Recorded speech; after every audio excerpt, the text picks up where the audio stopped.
Hello students, my name is Swati Vijay Kumar Shinde. Today we are going to learn about a poem written by Ruskin Bond. तर मुलांनो, तुम्हाला असं वाटत असेल की मी या निसर्गाच्या सानिध्यामध्ये म्हणजेच काय निसर्गाच्या बॅकग्राऊंडमध्ये का आली आहे, तर त्याचे कारण आहे की आपण जी आज पोएम शिकणार आहोत त्या पोएमचे नाव आहे द चेरी ट्री. तर द चेरी ट्री ही जी पोएम आहे या पोएम मधून तुम्हाला बरंच काही शिकायला मिळणार आहे. बरंच काही शिकायला मिळणार आहे म्हणजे काय, तर या पोएम मधून तुम्हाला जीवन जगत असताना इन फ्युचरमध्ये सुद्धा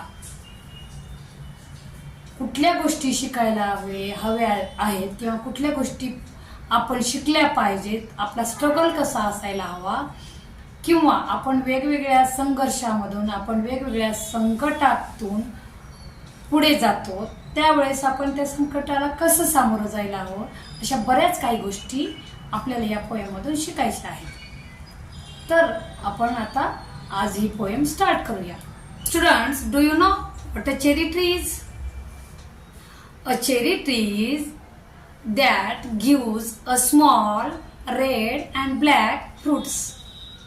These called cherries. तर मुलांनो, आज आपण द चेरी ट्री या पोएम बद्दल शिकणार आहोत. ही पोएम आपल्याला का दिली असेल शिकण्यासाठी, त्याच्या मागे रिझन काय असेल, हे आपण आज या पोएम मधून शिकणार आहोत. मुलांना, तुम्हाला एक गोष्ट माहिती आहे का, जेव्हा कुठलाही अभ्यासक्रम मुलांसाठी तयार केला जातो त्यामागे भरपूर काही उद्देश असतात. मुलांना वाटत असेल अरे याची काय गरज आहे, हे शिकून आम्ही काय करणार आहोत. परंतु जर मुलांनी खोलवर नॉलेज घेतलं आणि त्याचं खोलवर मिनिंग लक्षात घेतलं, आत्मसात केलं, तर तुम्हाला कळेल की प्रत्येक लेसन, प्रत्येक पोयम किंवा प्रत्येक टॉपिक याच्या मागे आणि त्या गोष्टी देण्यामागे काहीतरी उद्देश असतो. मुलांना त्याच्यातून काहीतरी द्यायचं असतं, पण ती गोष्ट त्या मुलांना लक्षात लवकर येत नाही. काही मुलांना येतं, पण काही मुलांना वाटतं अरे हे आम्ही शिकून काय करणार आहोत, तर ते तसं नसतं. प्रत्येक पोयम, प्रत्येक लेसन आपल्याला काही ना काही शिकवून जाते. फॉर एक्झाम्पल सांगायचं झालं तर मागे आपण काय शिकलो होतो, द बिग ब्रदर. त्याच्यामध्ये काय सांगितलं गेलेलं होतं, तर बिग ब्रदर या लेसन मध्ये एक मोठा भाऊ, त्याला अभ्यास करण्याची आवड आहे, अभ्यास करण्याची किंवा स्टडी करण्याची गोडी आहे, परंतु त्याची अभ्यास करण्याची स्टडी करण्याची पद्धत थोडीशी वेगळी आहे आणि त्याच्या छोट्या भावाची स्टडी करण्याची पद्धत वेगळी आहे. मोठा भाऊ आहे तो सतत खूप वेळ अभ्यास करतो, जास्त करून तो अभ्यासालाच महत्त्व देतो, स्टडी ऑल टाइम, तशा पद्धतीने तो चालत राहतो. आणि लहान जो भाऊ असतो तो थोडासा खेळकर असतो, परंतु त्याची ग्रास्पिंग पॉवर असते ती खूप मोठी असते.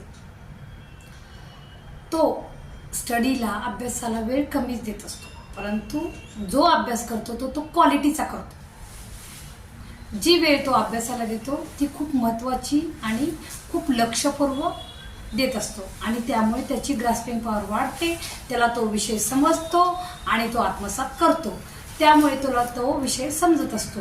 पण मोठ्या भावाच्या बाबतीत थोडंसं वेगळं असतं, तो थोडंसं रट्टा मारल्यासारखा अभ्यास करतो. त्यामुळं पदोपदी पावलावर अशा स्टेप्स येतात की मोठा भाऊ हा फेल होत असतो आणि छोटा भाऊ हा फर्स्ट नंबरला येत असतो.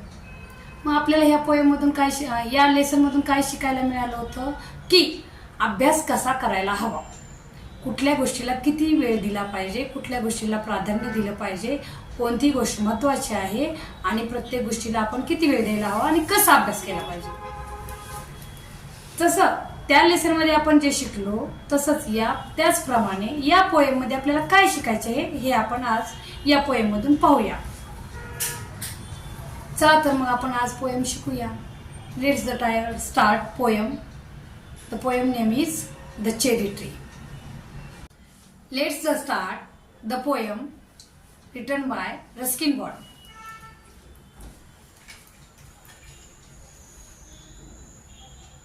Eight years have passed since I placed my cherry seed in the grass. 8 years have passed. 8 वर्ष गेली होती किंवा 8 वर्ष गेली आहेत. Since I placed my cherry seed in the grass. मी गवतामध्ये चेरीचं बी लावलं होतं. Must have a tree of my own, I said. माझं स्वतःचं एक झाड मला हवं होतं असं मी म्हटलं. Must have a tree of my own, I said. माझं स्वतःचं एक झाड हवं मी म्हटलं. And water it once and went to bed. त्याला एकदा पाणी घातलं आणि मी झोपायला गेलो. And forgot, but cherries have a way of growing. आणि मी विसरलो पण चेरीचं झाड आपल्या परीने वाढतच राहिलं. Though no one's caring very much or knowing, जरी कोणी त्याची फारशी काळजी घेत नव्हतं किंवा नीट जपत नव्हतं. And suddenly that summer near the end of May. आणि अचानक त्या उन्हाळ्यात मे महिन्याच्या शेवटी I found a tree had come to stay. मला कळलं की झाड खरोखर उगवलं आहे. It was very small, 5 months child. ते अगदी छोटं होतं, जणू 5 महिन्याचं मूल. Lost in the tall grass running wheel. उंच गवतामध्ये हरवल्यासारखं होतं. Goats ate the leaves, the grass cutters sighed. बकऱ्यांनी त्यांची पानं खाल्ली, गवत कापणाऱ्यांची वेळी त्याला लागली होती. Split it apart and a monsoon blight.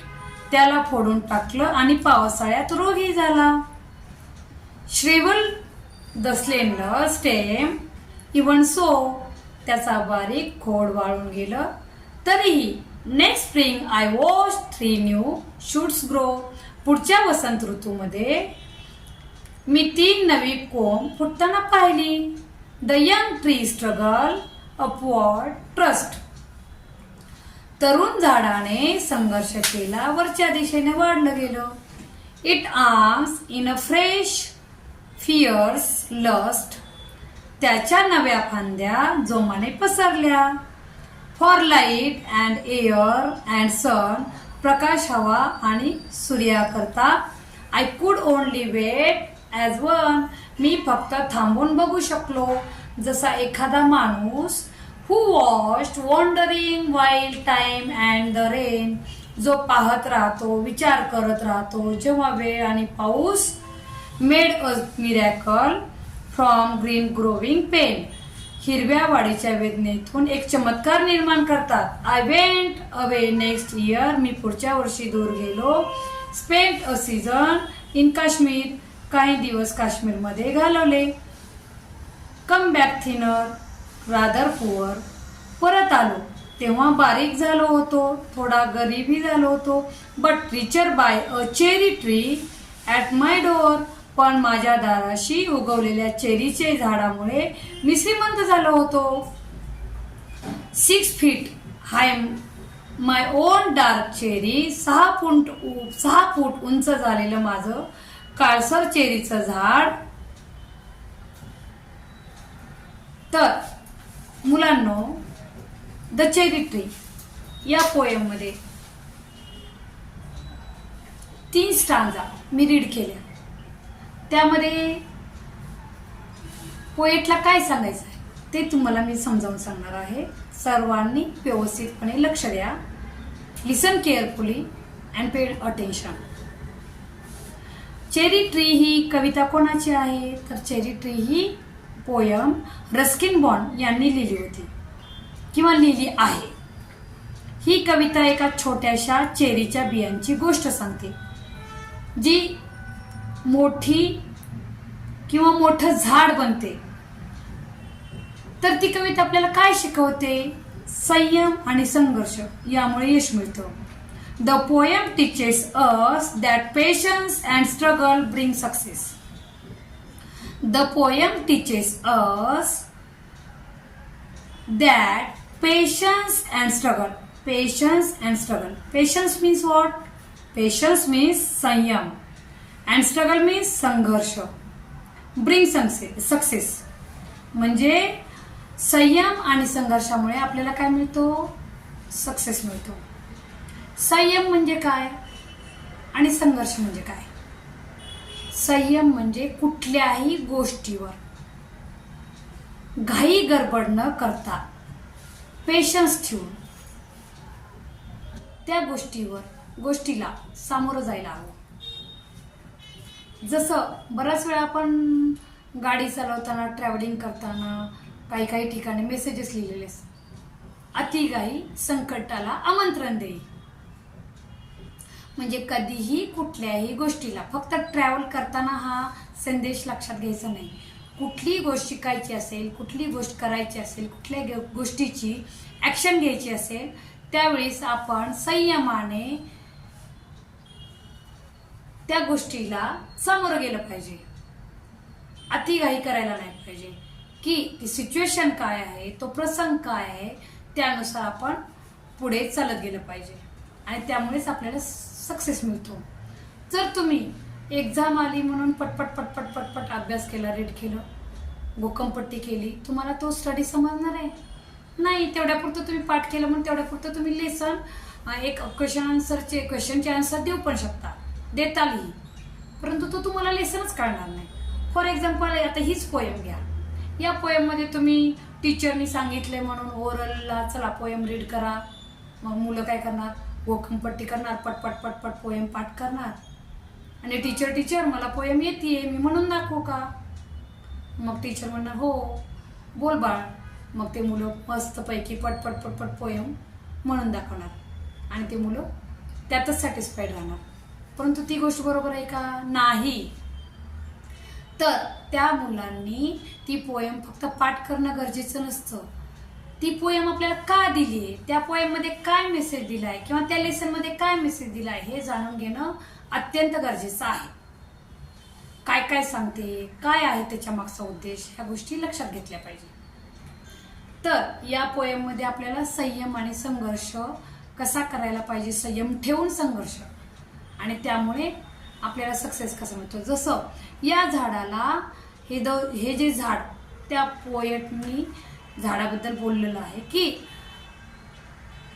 ते झाड लावल्यानंतर त्या झाडाला पण भरपूर संकटाला सामोरं जावं लागले, भरपूर अशा गोष्टी त्याच्यावर संकट आलेली आहेत, परंतु ते झाड तरी पण टिकून राहिले, वाढत गेले आणि त्याची ग्रो वाढत ते फुलले. तर मग त्याने पण काय केलेलं आहे? संयम ठेवला, स्ट्रगल केला आणि मग तो मस्तपैकी वाढला, म्हणजे त्याला सक्सेस मिळाला. जीवनामध्ये पण असंच राहिलं पाहिजे.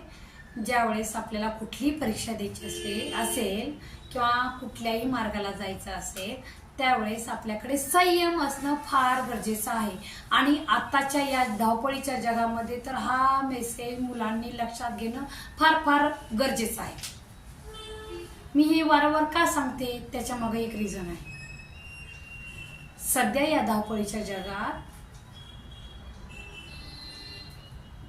काय झालेलं आहे, तर मोबाईल्स, सोशल मीडिया या सगळ्या गोष्टीमुळे बेनिफिट खूप आहेत पण त्याचे लॉस पण असतात.